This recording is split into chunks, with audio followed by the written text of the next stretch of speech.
Hi, my name is Jessica Balf, and I was in charge of character functionality, asset pickup design, game design, menu design, heads-up display, and sound effects. For the character functionality, I made a camera change function where you can change the camera view from third person close to first person and then back to third person close and then finally to third person far away. And the other functionalities that I set up were the ability for the character to be damaged, for it to pick up different pickups for health and for the grenades. And I also went ahead and used the animations provided by Xiaoyi to make these happen. For the character pickup design, I made the steak and milk grenade in Maya and then textured them in Photoshop.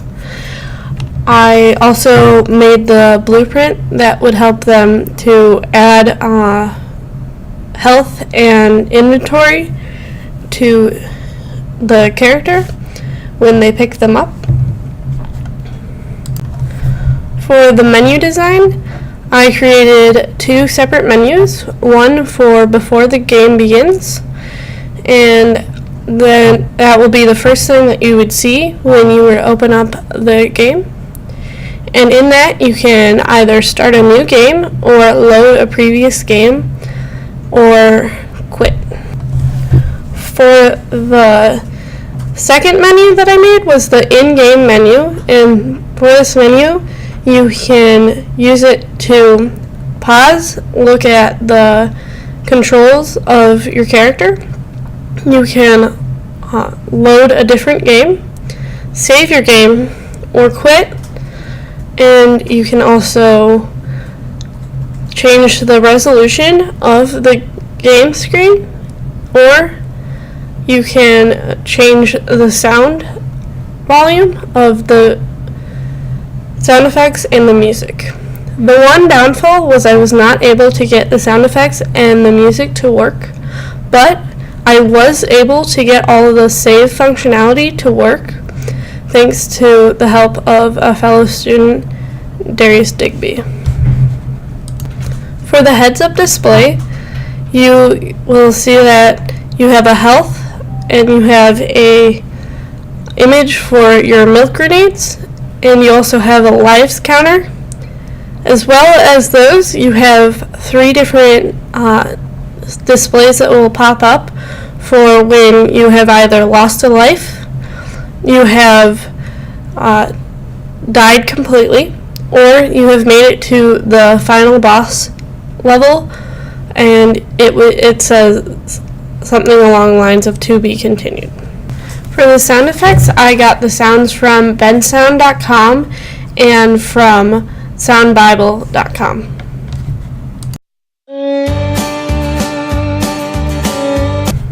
For the game design, I was the lead, and we decided that we were going to try and make a game that was a little bit more lighthearted and funny.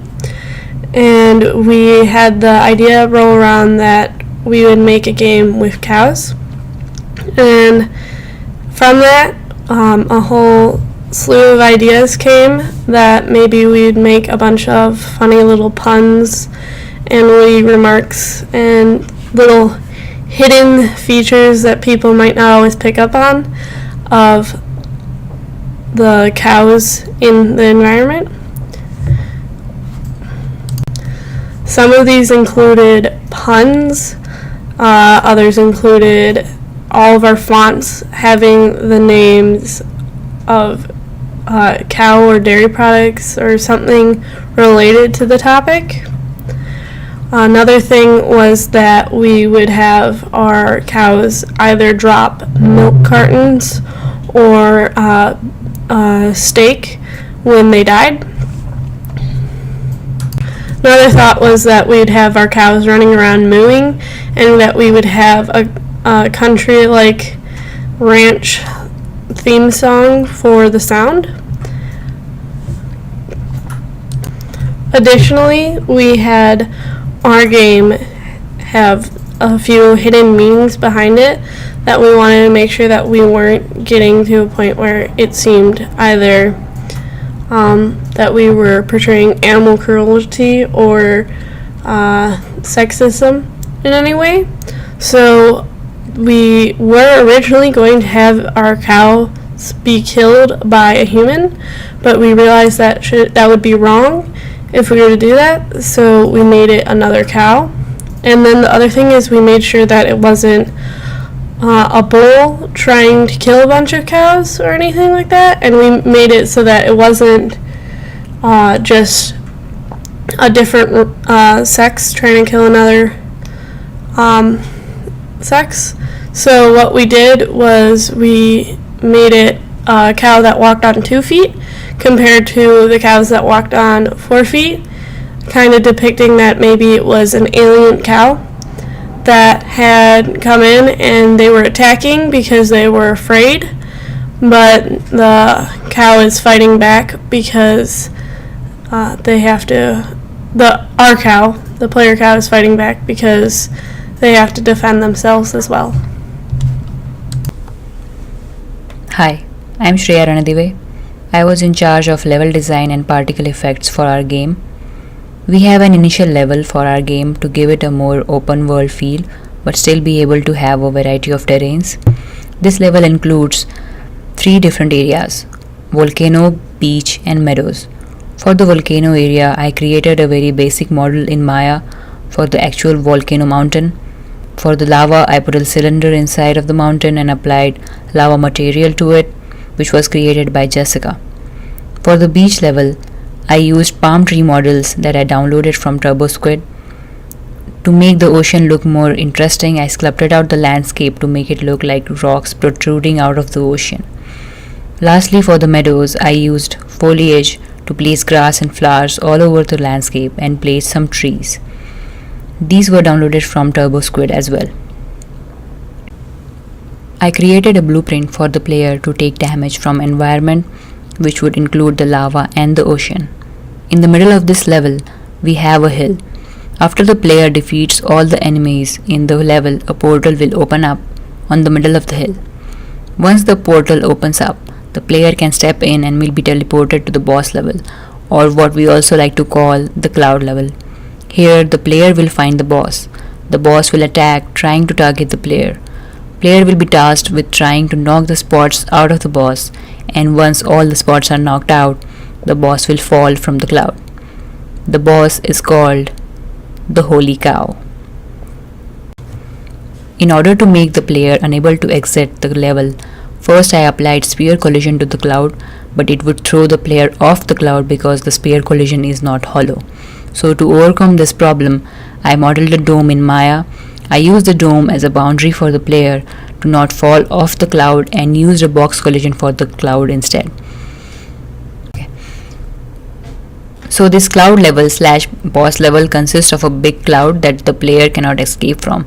I made the cloud by using tutorial I found on YouTube called Making Simple Dynamic Clouds by Steve's Tutorials.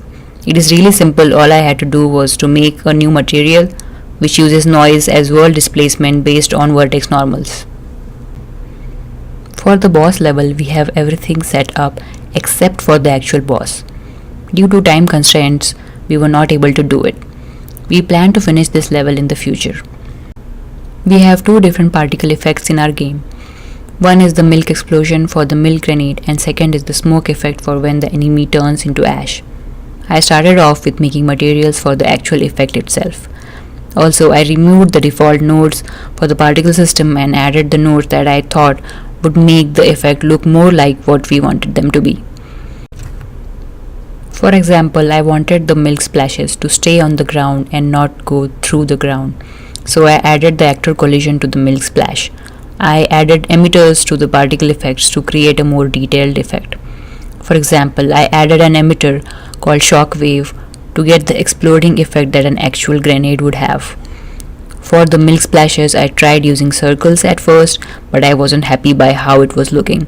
So I spilled some water on the table and clicked a picture of it and edited it in Photoshop and used it as the milk splash. For the smoke effect, I made a simple particle system and created an ash pile in Maya. So when the player defeats the enemy cow would be replaced by this ash mesh and smoke effect would be applied to it. Hi, this is Jiahui. In this game, I took charge in the modeling, AI, and part of animation. As for the modeling part, since we were going to create a cartoon-style game, I downloaded 2 models from a Chinese website which fits to our game style, and made changes on them.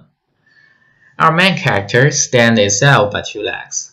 I downloaded animation of it from Maximo. As for our AI character, which stands on its 4 legs, we can't simply leave our job to Maximo this time. So I rigged them, made the animation, and imported them to the Unreal Engine. Gave it a somewhat fierce model of our enemy character. I specifically designed him to act in a more exaggerated manner. And, for example, as bombs explode, you can see that the character's entire body had been fully retracted into the very lovely ball's head bomb. For the AI part, I created 3 different kinds of enemy. One will attack with its horn, one will attack with its sides, and one will explode when it is close enough to the main character. I think the more ways enemies attack, the players will find it more challenging, and the slower they will lose the fun of the game. I met some trouble when I tried to make a better AI blueprint. I hoped to make my character be able to stop executing the behavior tree at any time, but it seems no matter with what function I use, the behavior tree will only stop after the last time of executing. In this way, my AI characters will behave in a weird way for some time.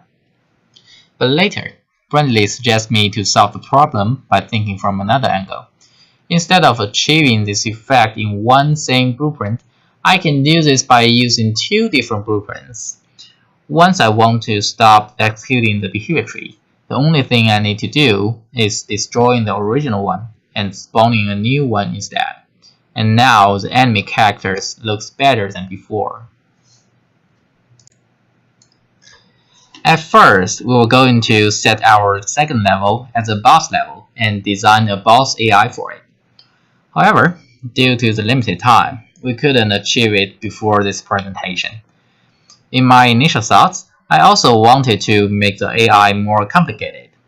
The current result did not meet my expectations. So, in the future, I will improve the AI behavior and make them more like intellectual enemies, which, for example, they can react based on the action of the main character.